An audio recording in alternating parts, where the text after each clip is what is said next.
Welcome back to the Cinemadix podcast. I'm your host, Nick. And I'm Ryan. Just a couple guys, love talking about movies, and just want to share a little bit more with you guys.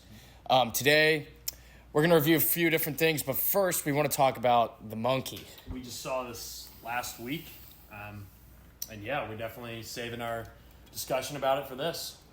Yeah, produced by Neon, Osgood Perkins. Yeah. Osgood Perkins. Oz Perkins. The director.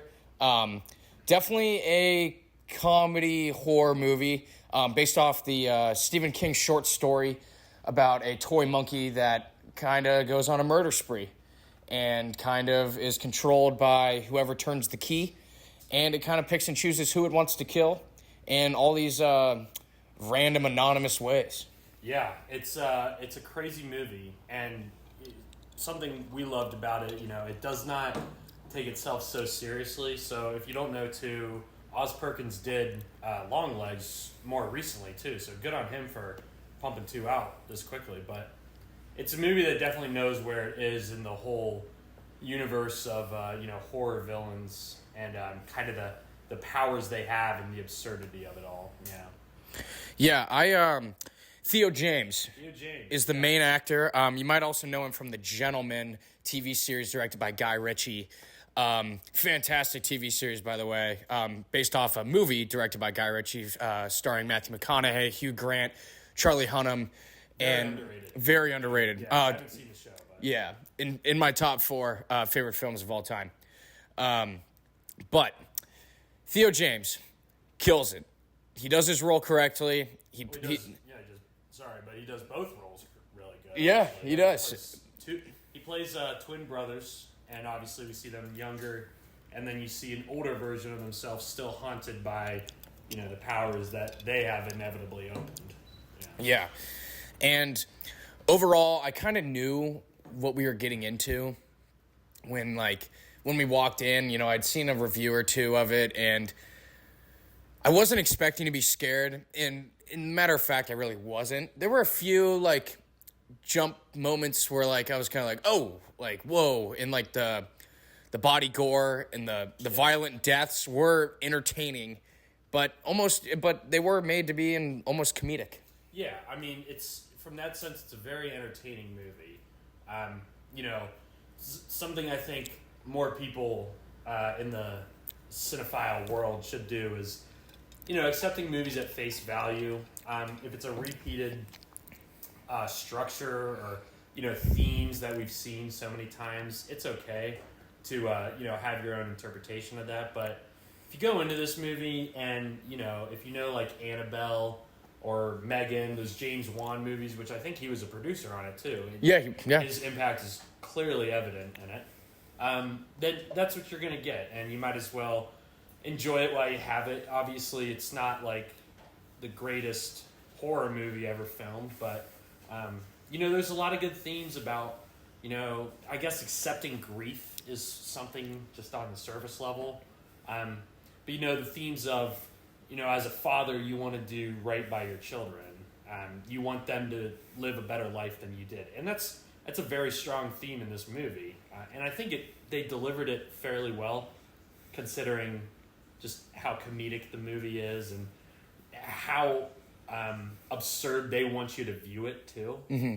They're like, oh yeah, these people are gonna die like this, and it's they can be very explosive scenes with incredible body horror too. But it mixes in these parental, family oriented themes and ideas in there, and you got to give credit for that. Mm-hmm. Yep. I overall, I think I gave the movie a 3 out of 5 on Letterboxd with a short review. Again, it's not one of the craziest movies, definitely not an Oscar-worthy movie, but definitely just popcorn movie. Yeah, it's a popcorn and icy movie for sure. Yeah, I definitely enjoyed it. We went to a little local theater.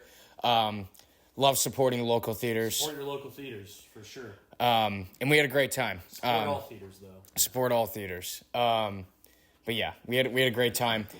I walked out of that movie thinking, I'm glad I went to it, and I'm glad I saw it. And after watching this, I would still recommend you going to see it. Hopefully we didn't spoil too much for you, but... And I mean, get interested in filmmakers like Oz Perkins. I mean, this is his second horror thriller in over a year, or under a year, because he did Long Legs over this summer, and he just did The Monkey just recently. And I mean, like, these aren't just like low budget movies. I mean, there's kind of some work that goes into this that takes money and resources out of Hollywood. It's not something you just do on your camera. You got to get a lot of departments involved in making these movies. So he's a filmmaker that is definitely very passionate about what he does, and you could say he's paying homage to the James Wan universe with The Conjuring and Annabelle and all those. But he's a busy guy. He's doing a lot, and it's really good to see for Hollywood. And one of Oz's recent movies that Ryan just mentioned, Long Legs. I saw it right when it was coming out in theaters. And again, the way they portrayed the movie in the trailers and the way they kind of presented it to all audiences and just even the still advertisements was supposed to be kind of like this Nick Cage horror movie with like lots of drama and pop outs and just overall like this kind of creepy nature. And it turned out it was more of a like Zodiac, Silence of the Lambs kind of movie where it's a bit of a slow burn. Yeah. I mean, you have to see all the facts. It's a breadcrumb trail murder mystery, whodunit, so you kind of have to pay attention to what the main character finds out and kind of her backstory too, because that'll lead you to the end of the movie, and you'll understand the end of the movie if you understand all of the context around it. Mm-hmm. Yeah. And again, there's very small Easter eggs put in throughout that movie that when I rewatched it, I was like, oh my, like they kind of give away some moments there. But again, Nick Cage's underrated performance, dressed up like a cracked out Santa Claus without the beard. He's a goofy looking dude in Long Legs. Yeah. And he has his freak out moments, and he does his job, but he's really not in the movie. He's really not. He's the shark from Jaws. He doesn't really start making appearances until later in the movie, or at least with his face, because I mean the beginning is him, and then you kind of see him in snapshots throughout. But he definitely gets his moment to shine, and the makeup department gets their moment to shine, makeup and hairstyling. And there is enough of him in it, I would say. Yeah, I agree. And who is the lady who plays the... I forget her name now. I was just trying to think about that. It starts with an M. Mikey. No, it's not Mikey. Micah. I don't know. But she's in It Follows, which is one of my favorite horror movies. I don't think I've seen much. I know she's doing a lot, but she definitely cemented herself with It Follows. I mean, that's a cult classic, if not a classic at this point. I love what she's doing for the horror genre. Yeah. And again, plays that role very well. Plays the role of a detective FBI agent that is killing it. Yeah. Look up her name real quick. Yeah, go ahead. But again, Oz Perkins, great director. Micah Monroe. That's how you say that. And I'll throw her photo up right here for you guys. But outside of that, The Monkey, yeah. The Monkey. Definitely go see it. Definitely go see it. Let us know what you think. If you haven't seen Long Legs, definitely go and see that too. Yeah. If you want to get into the Perkins verse, definitely start with some Long Legs. He's in Legally Blonde too. Yeah. He's one of the lawyers in that, which I didn't know. Apparently, he's the son of Anthony Perkins, who Psycho, very, very famous back in the day. But it's just little tidbits you never thought about, and it's good to see him taking up his father's work and continuing filmmaking. So I think The Monkey might have been a little more a passion project, just his dad being Anthony Perkins, and Oz Perkins wanting to kind of take the mantle with this, and relating his relationship with his father to maybe the relationship with Theo James and his kid in The Monkey. You know, that's how you write. You know, that's how you write good, screenplays. There has to be some sort of personal element to it. Yeah, it came from him. Yeah, like obviously his experience. Yeah, living under that. So yeah, and that does show pretty clearly in the movie. But to move on from while we're talking about directors, Martin Scorsese. Yeah, we got I mean, you guys have probably heard too, just the 5 projects he said he's working on, which is, I love to see it because it keeps me hopeful for the future, and especially in 2026 when we're slated to have Dune Messiah, The Odyssey, and Spielberg's got an untitled UFO movie coming out that year, so it'll be a good year for summer blockbusters, I assume. They'll be releasing around that time. But Martin Scorsese, he just announced the other week he's doing a Hawaiian mob boss movie with, believe it or not, Leonardo DiCaprio and The Rock, which has obviously sparked a lot of online controversy. Yeah, I saw that. And I believe The Rock will be playing the lead, isn't he? Yeah, I mean, in a way, the lead, he'll be the Jack Nicholson of The Departed, I'm sure Leo will not be a side character. Yeah, Leo doesn't sign on as a side character. Even with Scorsese, he doesn't want to do that. But I think that Scorsese he's got too much on his plate, I think, right now. I think he needs to just dial it in to one movie, focus on it, and just get it done. Yeah. Like, why announce 5 future movies when we haven't seen one since Killers of the Flower Moon? Right. And to be honest with you, wasn't one of my favorites out of him. No. I think the performance is... 3.5-hour mark is a stretch for a lot of people, and that's something we talked about with The Brutalist. When you stretch a movie that long, there's going to be things that you should have done, especially like editing. You should have edited it a little bit more for a 3.5-hour runtime. But I mean, yeah, Killers of the Flower Moon was only 2 years ago, but at this point you would expect, like, if he's going to continue doing this, because he's an old guy, he's going to continue doing it, he's got to get something on the books. I read The Wager anticipating him to make the movie, because The Wager, the book, was written by the same guy who wrote Killers of the Flower Moon. So I'm like, okay, I'll get into the lore and the backstory. Read the whole book, and it's a long book, just for him to not want to do it anymore, Yeah. Or have some sort of production issue, like filming at sea. Yeah, and again, you make a great point. Like, he is an older guy. Like, if he's got 5 projects he's gonna be working on, so say the next 10 to 12 years in the filmmaking, like, and we haven't even seen a trailer for this. Well, for supposedly what's his newest, the next one that's supposed to come out. Screenplay. We don't really have anything other than Scorsese apparently announcing it and a list of actors. One of them being very consistent for every project he said he's working on. But I think there's a sense, I don't know if it's him or his PR team, there's clickbaiting on the internet going on now. It wasn't even, I feel like, a week and a half before the Rock movie was announced that the Devil in the White City, the H.H. Holmes movie he was going to work on with Leo playing the serial killer, was announced. And the internet went crazy over it, right?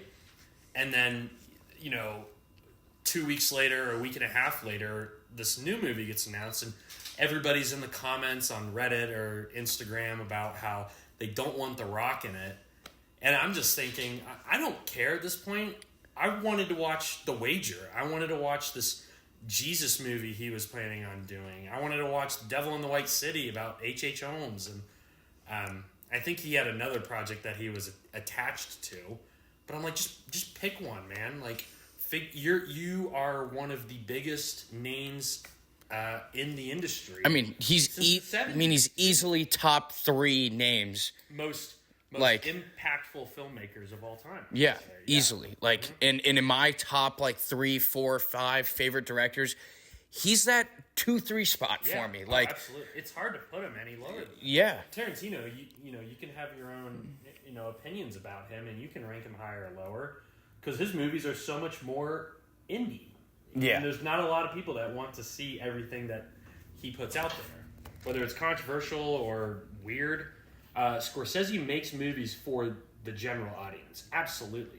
Killers of the Flower Moon is still a general audience movie. Yeah. I think if you put Leo in a movie too, it's a general audience. Yeah, and I think Leo and Robert De Niro both killed their roles. And first time they were together since early 90s. Yeah. And even the supporting actress. Lily Gladstone, and she won, and didn't she? No, she didn't win. She was nominated. She was nominated for an Oscar. I forget exactly who she lost to, but it was not Lily Gladstone. So, and that was disappointing because she's the best thing about that movie. Yeah. Leo and Rob are great. Leo frowns the entire movie though, and he gets his moments for improvisation, and obviously working with Scorsese for so long, it's just like it's a normal relationship where like I'm gonna do my thing, you do your thing, we know how to do this together.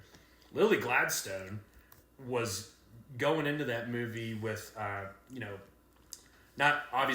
the filmography as Leo or Robert De Niro or even Jesse Plemons, I would say. Yeah. And she was my favorite part about the movie. Absolutely, yeah. Yeah. I agree. But again, 3.5 hour long movie. Yeah. We need to dial it back, or we need to make it more intriguing for the audience over time. I was actually falling asleep in the theater during that movie. Oh, I think it's impossible not to at some point, feel like you need to check your phone or take a bathroom break, which I think is the biggest thing for movies this long, is you need a break in there. When we did this back in the 50s, and what we just did with The Brutalist is you get a 10, 15-minute break. It's okay, I personally think, I should be able to, not have to go to the bathroom or not urgently have to go to the bathroom during a movie, right? I want to be able to have my bladder just fine for 2.5 hours. I can handle that. When you stretch the 3.5 hour mark to just tell this story that is very similar to a movie like Goodfellas, which isn't even 3 hours, there's no need for it. Mm-hmm. If you don't put in a break, an intermission, or you don't edit it a little more to make it just an ounce more intriguing, 3.5 hours is pretentious. Yeah. I will say that. Yes. Yeah. It's pretentious. With Scorsese, he can do whatever he wants there, right? Yeah. And he directed The Irishman. Yeah. As well. Another almost 3.5 hours. And again, another just slow burn. Right. And I appreciate Martin Scorsese. I really do. I mean, he's made some of the greatest movies of all time. And followed, and in them are some of the best performances of all time. Best representation of, social groups too. Yeah. Especially with Goodfellas. Yeah. And then, dude, Leo in The Wolf of Wall Street, debatably one of his best performances of all time, if not his best, other than The Aviator, probably. Or The Aviator is, in my opinion, the best Leo performance. And Jordan Belfort is right behind him. Yeah. He solidified that character. I guarantee you nobody knew who Jordan Belfort was before that movie came out. I mean, probably our parents and people before us, but when I think of Jordan Belfort, I think of Leo more than I do the real Jordan Belfort now after knowing him. Yeah. Or, figuring out who he was. Leo made Jordan Belfort, for sure. Mm-hmm. Yeah. He absolutely did. And that's what I mean. Even that is a 3 hour long movie. Yeah. But there's enough that happens. The story keeps at a good pace. Right. And again, Leo's narration, and again, the story, the way it's told, keeps it moving. That movie feels like it could be longer and still be just as intriguing. But that's what I mean. When you start playing around with these really thorough, deep stories with commitment from characters that is almost hard to really give a great performance. And I'm kind of just looking at the Killers of the Flower Moon. Not that they don't do a great job, but there's not I can't. They're all stretched too thin. Yeah. For sure. Yeah. It's almost too long to the point where you can't even identify a scene that Leo or Robert De Niro are best in.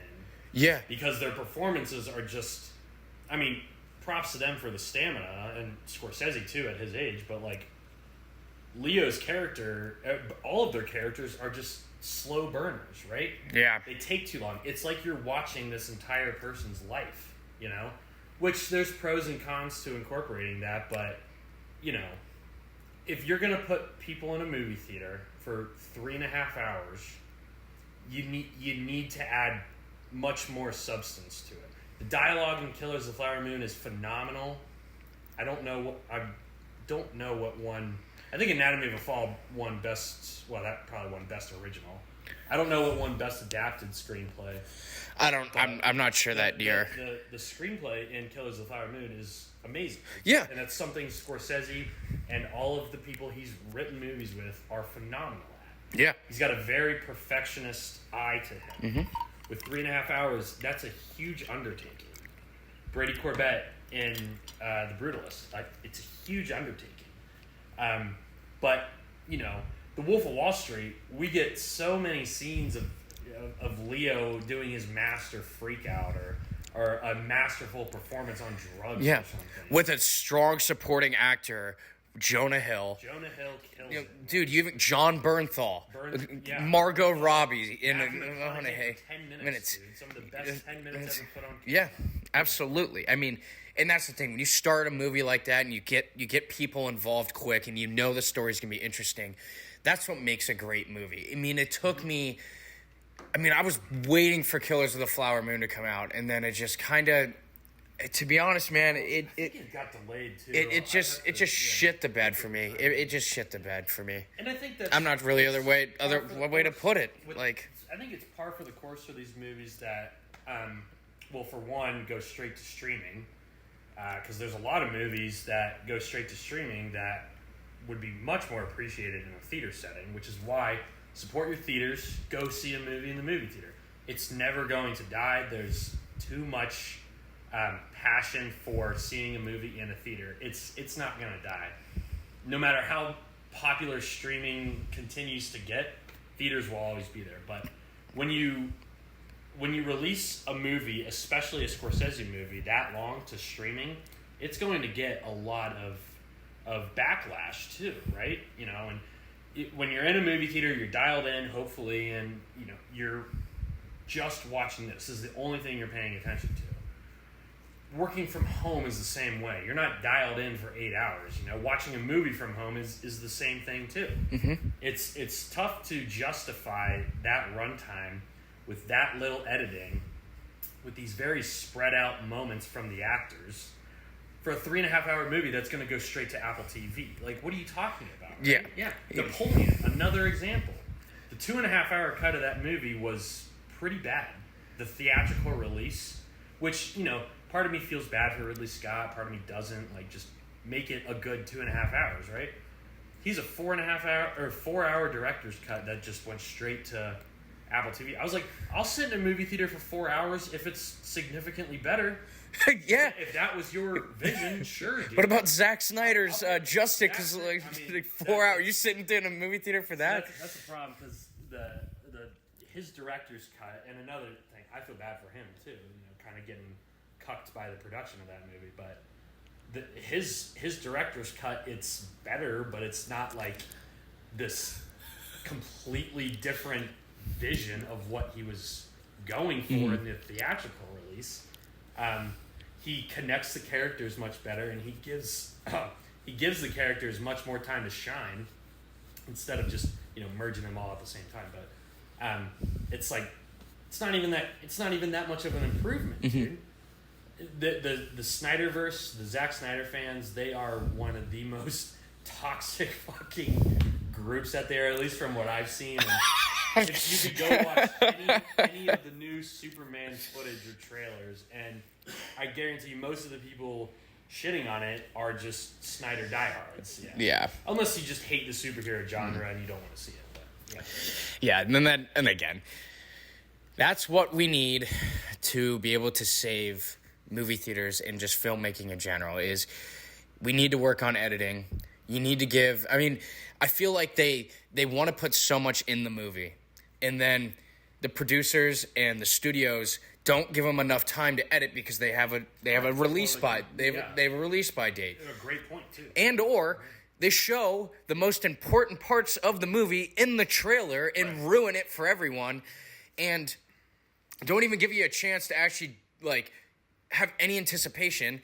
But no, the only way to do that without ruining the movie in a trailer is make it 3.5 hours and make somebody sit through the whole thing just to see, like, those highlight moments in it. Like, for example, I didn't even watch a Brutalist trailer. I knew what it was about. I watched like half a Chris Stuckman review. Yeah, apparently I didn't even know what it was about. I got tarred. I thought this was actually a historical figure contributing to the Brutalist architectural style. Apparently he didn't exist. No, exactly. He didn't even exist. Yeah. But like the cover of the movie, and essentially the one best shot that I thought they have in the movie is the welding scene where he's smoking a cigarette like with the sparks coming up. Yeah. Like that was that's in the first 10 minutes of the movie. Yeah, it was the first probably 20 minutes of the movie. It really has nothing to do with what's going on in his current life at the time. No, it has nothing to do, and nor the rest of the story in general. Yeah. He's just scrapping metal for a project we saw it for his brother. Yeah.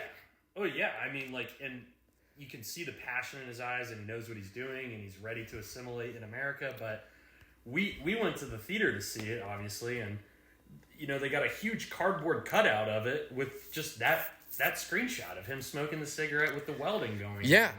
The sparks flying. And I'm like, okay, well, we saw it, so yeah. Is the movie done now? I'm like, is 10 minutes into a 3.5 hours? I'm like, is this the best shot of the movie? Yeah. Like, really? This is like. And the cinematography's good, but it is good, and I think it won. I think it did win. Like, again, over Dune. Like, it's got which won best cinematography in 2021. And I didn't even like the cinematography that much. There were even shots that I complained about after the movie. I'm like, when we're standing on a pile of coal in the quarry, and we had a shaky cam. Just put it on a tripod.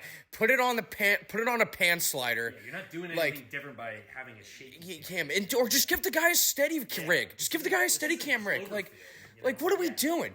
Like, it's not we're not using a camcorder handheld. It's just small stuff like that throughout the movie that really made me upset. Even the camera shaking while we're following a car down a dirt path, and it's like kind of even got a grain to it. And then the title screen kind of comes in and introduces. I'm like, why are we seeing titles in the middle? We're 25 minutes into the movie. We're not even a quarter of the way through this movie. And we're seeing titles. Now this is the title card? Like, I respect that, movie definitely pays homage to, like, the 50s and the 60s with the way they handled epics. And thank God for the intermission, too, because that is a long-ass movie. But it's still, like, do you really think you're edgier or you're more independent because you had, like, diagonal title cards? Just show me the name. Did you see Strange Darling, by the way? No, I don't think so. I might have talked about it, but okay. They have the movie is shot beautifully. They have a 5-second title card before the movie even starts. Like, it says this film was only shot in 35mm print, which is a cool thing to incorporate in your movie. But if you have to, like, shove it down my throat that it's shot in 35mm, it's not cool anymore. Yeah, it's no longer cool. I want to figure that out after. I will before. Understand that your movie is shot because you don't have to rub it in my face. Yeah, because I'll get it. To transition, Mickey 17. Yeah. If you guys didn't know, it's actually based off a short story called Mickey 7. Oh, it is? It is. I didn't know that. Yeah, and it's directed by Bong Joon Ho, who directed Parasite, which was an Oscar-winning. Everybody watching this has got to be at least familiar with that movie at this point. Yep, that took home a few awards, and international and Best Picture, which I don't know if that's ever been done by an international movie. And again, put Bong on the map. Yeah, much more on the map. Yeah, he has had quite a career, but Parasite was his crown joy, you could say. But I got to see Mickey 17 this weekend. It was great to see it. I'm very happy I got to see it earlier on because I feared it would be one of those movies that, after a couple weeks it would have flown under the radar for no reason at all, just timing. But It was great to see it on opening weekend, and there's a lot to take away from that movie. There's a lot of political conversation with it. Mark Ruffalo and Toni Collette are both, I want to say better than Robert Pattinson, which is like hearsay at this point in Robert Pattinson's career, but they were my favorite parts of the movie. I heard that Mark Ruffalo was a little annoying. He's definitely based off of a political... You can see characteristics that a couple political figures share at this point in time. And it is annoying, yeah.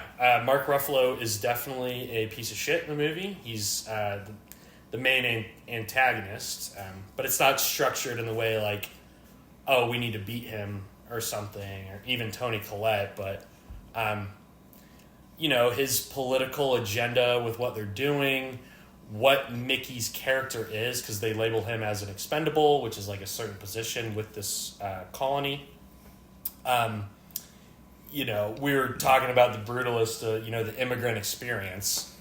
You could kind of say there's something like that present in Mickey 17, obviously to a completely different situation.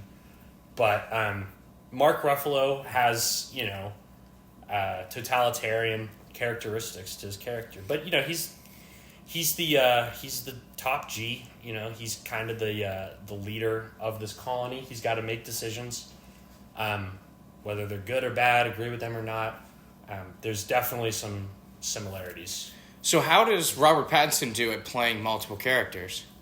So he does really good. I will say that. It's not like we were talking about earlier with the monkey, where he plays two completely different characters because he's playing a replica of himself. And the idea is, as an expendable, he's there to die, essentially. He's there to keep dying until they figure it out. So one of the situations is going onto a new planet. They got to figure out the air. Can we breathe on it? What happens if we take our helmet off? He is a major part of figuring that out. Right. But, there's a certain point in the movie where there's a mistake in the workflow, and he doesn't do what he's built to do, and he collides with the next version of himself, who obviously wants him to not be there, because the new version is the version, right? Mm-hmm. So he plays that version much differently than the previous version, who is Mickey 17. So it's Mickey 17 and Mickey 18 that are, the stars of the Robert Pattinson in the movie. But he does it very well. He has an accent that people will swing one way or the other with. What would you categorize that accent as? Did you ever see The Devil All Yeah. the Time? Yeah. It's like a less southerner accent of that, I would say, but it's still like the same raspy kind of weakness, I feel like. And I think that's intentional, because Robert Pattinson is very good at doing an accent, and they're all American, but he's good at doing a lot. So one of the Mickeys is a weaker version of the other, right? Because these Mickeys are learning their place in the company, if you want to call it that. They are expendable. They have to realize that they're just a pawn to get things done, essentially. And they don't care about them at all. So, one Mickey has that accent, and then the next Mickey kind of develops the accent. So it's sort of like Poor Things in a way, how she, in the beginning, she's got like this child's infant brain, and she can't talk at all, and then eventually she learns science and all of these philosophies, and she speaks a lot better. So I think there's a connection there. It's not that big. Eventually, it's not that big of a difference. You don't really notice it. But, like the evolution of Mickey, even though he continuously dies, it's cool to see. And it's really good out of Robert Pattinson, too. I mean, he is continuing to, concrete implement himself into Hollywood, away from Edward Cullen and Twilight, which you have to do. Yeah, absolutely. And again, I loved Robert Pattinson in The Batman, even though he doesn't have that many lines. Just his overall presence in that movie was a fantastic step away from his Twilight era. And again, in A Devil All the Time, that is a great movie. Great performance by him and Tom Holland. I would give Tom Holland credit for that movie. Yeah. So I do really like seeing Robert Pattinson step out of, the comfort zone or whatever you kind of want to call it. Yeah. And it's good that he doesn't even really have a comfort zone anymore. Because, even if you watch interviews, he wasn't even comfortable with Twilight. It was definitely a breakout for him, and I'm sure he viewed it that way, but he didn't like the story. He wanted to be much more of an actor, and even Harry Potter, he enjoyed it because it was great breakout, performances for him, but he's played a French king, he's played Bruce Wayne in Batman, he's played a Southern gospel proclaimer, and he just played, Mickey in a Bong Joon Ho movie. Yeah. It's amazing. Among many others. There's a video that I saw on Instagram that went around, and again, it was explaining all these different accents that he's able to do. Yeah, and I think one that you didn't mention was Good Time. Oh, I didn't even mention Good Time, honestly. But yeah, another stellar performance out of Robert Pattinson. And his accent is crazy. Yeah, and it's like, isn't it like in New York? It's Robert Pattinson definitely has more of a high-pitched voice, which seems kind of weird, especially like with Twilight, where he's very monotone and deep. But even Good Time, he's got like this more like casual, non-formal or informal New York accent throughout the whole movie, right? Yeah. But it's a lot of it is dialogue delivery too. The script of that movie is very casual in terms of dialogue, but it's a very similar to Mickey 17, I would say, in a way. Much less discussion about space or my spot in the universe, because Robert Pattinson's kind of an asshole in Good Time, but he has a very solid accent range, apart from Joaquin Phoenix's character range. Robert Pattinson hones it in with speech delivery and accents. Yeah, absolutely. So I haven't seen Mickey 17. I've heard a lot about it. I'm eager to see it. And based off your review and our buddy Mason's, shout out Mason Halley. Good moviegoer. He said that he enjoyed it and he told us to give it a watch. And I'm glad that you got a chance to go and see it. So now it's my turn, I guess. And based off of your review, it does sound like a movie that I am interested in. And I had mixed reviews. And again, I watched one. I think Jeremy John's review. Jeremy John's, of it. And he had a few things to say. And like I said earlier, it is based off a book, actually, about Mickey 7, where, again, it's the same plot, but there's only 7 versions. So I think Bong Joon Ho. Yeah, he just took it to his own kind of version. Just added 10 more incidences. So do you see those incidents? Do you see the progression of each death that becomes 17? You don't see every single one. At least I think so. And again, the movie's only not even 2.5 hours. I think it's 2 hours and 15 minutes or something like that. So they don't show you every single Mickey. They show you why he wanted to take on, this kind of role in the colonization. And then they fit you in with what he's there to do. Gotcha. He is an expendable, but what does that mean, right? What is he doing that would make him have to be recreated? Because the movie tells you it's an expensive process. It's a long process. I think they said it takes 20 hours to replicate them again, because it all comes from memory, like a memory brick. And clearly people don't really care that much about him. There's times they neglect that he's even being recreated, so it messes up the body, and then they have to do it all over again or something like that. But you don't see, I think you see the first couple, and you see a bunch kind of mixed in, and then you see what Mickey 17 was there to do. Gotcha. And that's how the movie starts too.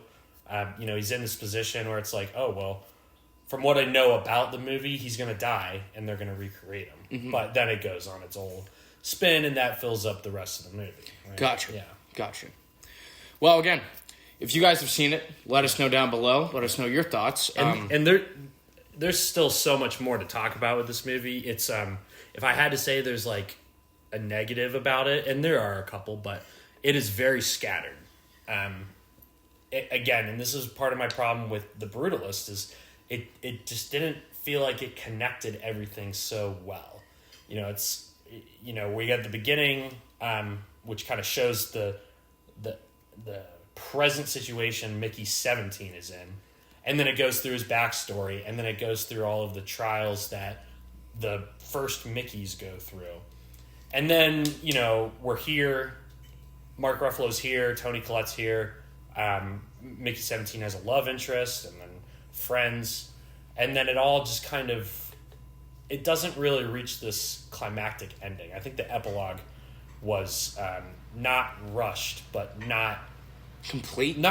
I don't even want to say complete, because the movie does end and the movie reaches a point for it to end, but it's sort of just like, how though? Mark Ruffalo's character goes through stuff, Toni Collette's character goes through stuff. There's revolt within the colony. There's revelation with both Mickeys. I mean, it definitely reaches this end point, but you just never really see it coming, I felt like. And I didn't know when it's another one, I didn't know when it was going to end, right? I was like, what are we getting at here? Has the climax happened already?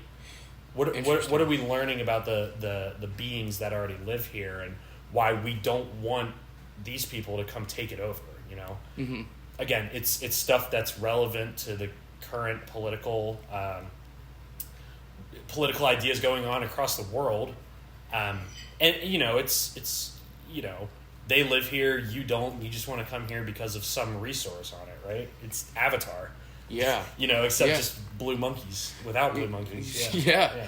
Well, again, I haven't seen it, and based off your review, I feel like I need to go see it and kind of give my own personal review as well. Make sure to go check out Ryan on Letterboxd and look at his review. His review is nice and short. Yeah, don't expect much, and a lot of my reviews are shit posting, because that's what's beautiful about Letterboxd is the top reviews can be a sentence long, and as long as it encapsulates something about the movie, it's good to go. Yeah. If you want to see a more extensive response of the movies that I see, I tend to write. Yeah. I tend to spend about 30 minutes to an hour writing a full He gives good paragraphs. Yeah, he's definitely much more of like the written down reviewer at the moment. Yeah, and I want to bring that also to our Instagram. So again, when you see posts on there, make sure to let us know down below what movies you guys want to see, and what you think of our reviews, and if you think that we have hot takes, or if you think we're right on the money with it. If you think we're stupid, tell us too. We'll see what happens with that. Yeah. Mm-hmm.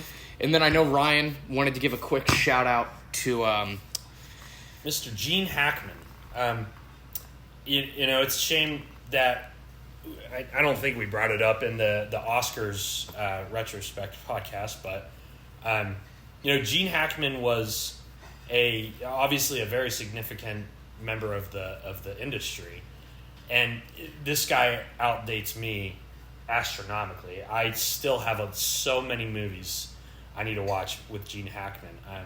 I think that I've gotten the basics down. I've gotten the Conversation and the French Connection, which, if you have not seen the French Connection, you will understand that movie being the best picture of 71, I think.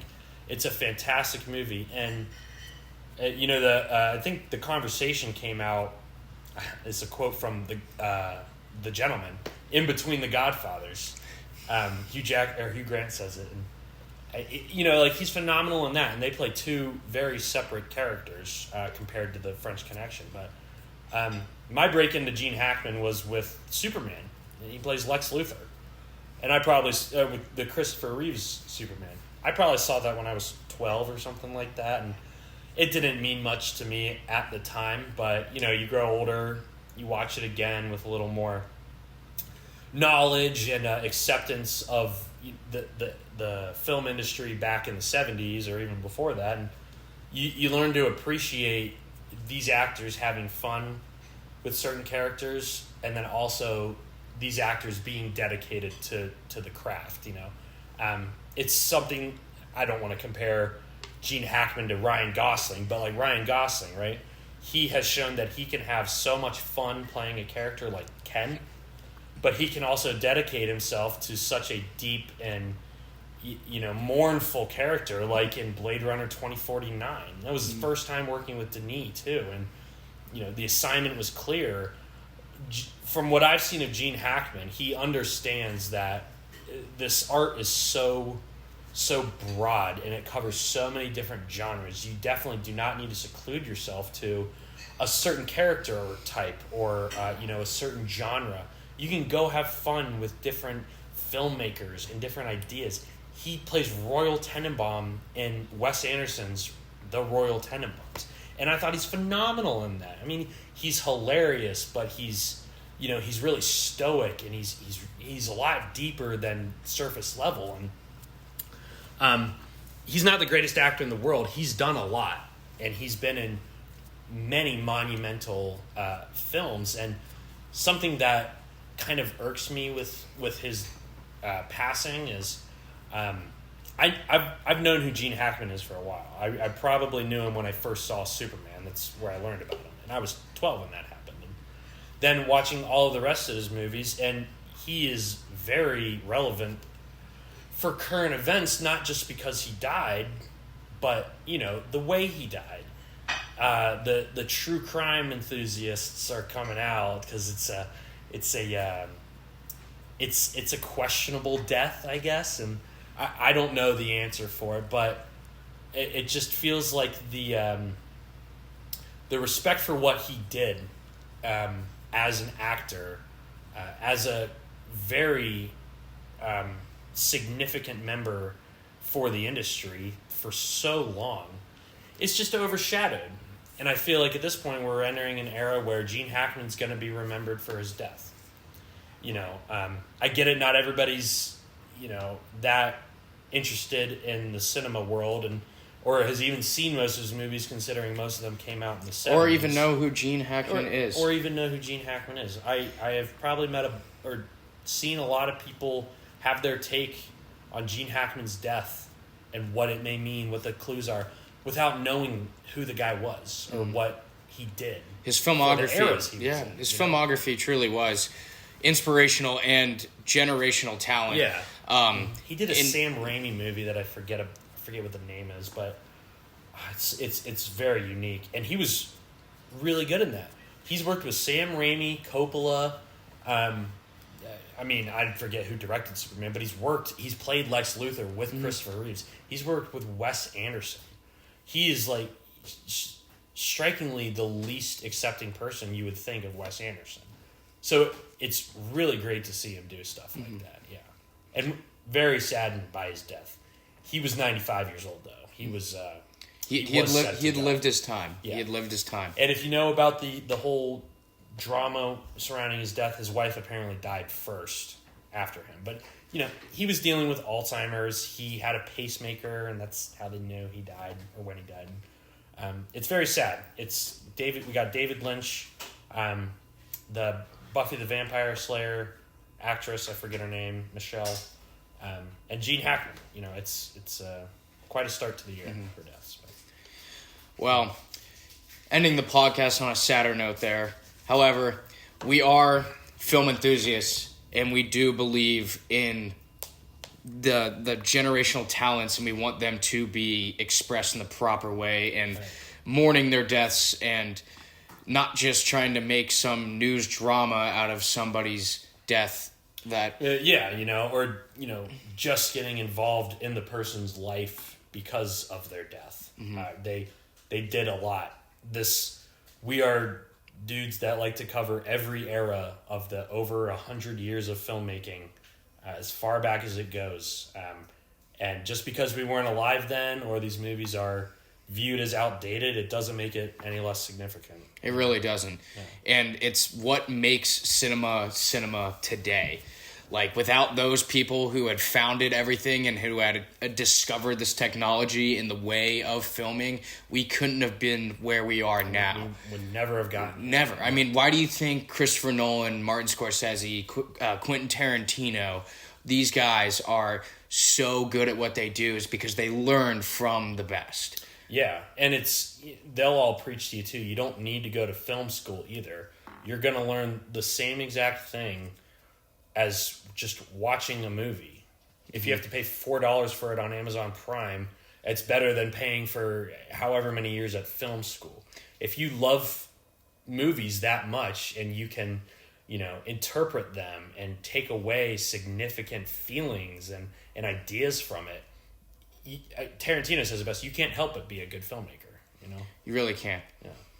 Well, guys, thank you for listening to us rant and review some of the movies we've seen recently.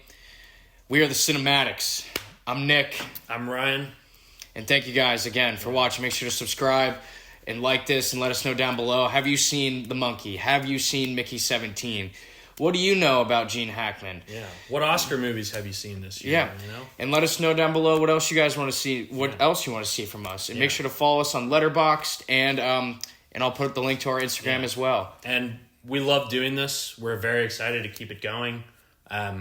We're excited for engagement. We just want to see what you guys think, and we look forward to talking to you more. Yeah. And for our loyal subscribers and watchers, thank you guys again. Special shout out to you guys. Yeah. Ben Folkens. I told him we weren't going to shout him out, but there we go. Yeah. All right, guys. All right. We'll see you guys next week. See you guys.